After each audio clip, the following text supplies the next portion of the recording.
अली रज़ा। माड़े बंदे हैं जी, गरीब बंदे हैं। मकान किराए ते अबू मेरा मिस्त्री बुढ़ा हो गया, इस गल्लों मकान का किराया करूया कड्ढी दे। 4 2 भैन मैं। हाँ जी,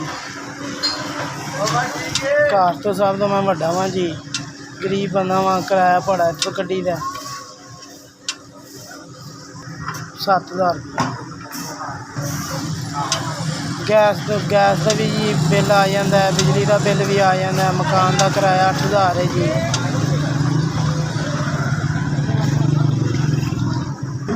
जी घर तो वड्डा सब तो मैं जी, अबू मेरा बुढ़ा बंदा है।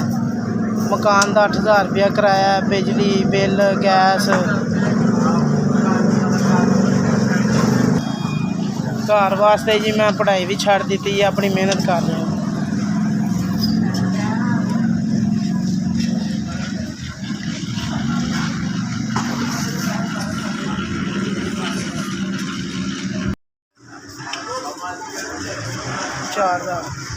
चार हज़ार। अल्लाह पाक उन्हें रिज़्क़ च बरकत पावे, अल्लाह पाक उन्होंने बहुता बहुता देवे, अल्लाह पाक उन्होंने सेहत तंदुरुस्ती देवे,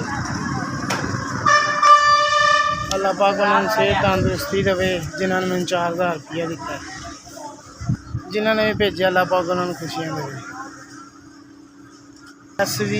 4000 रुपया पहुँचाया, बहुत मेहरबानी।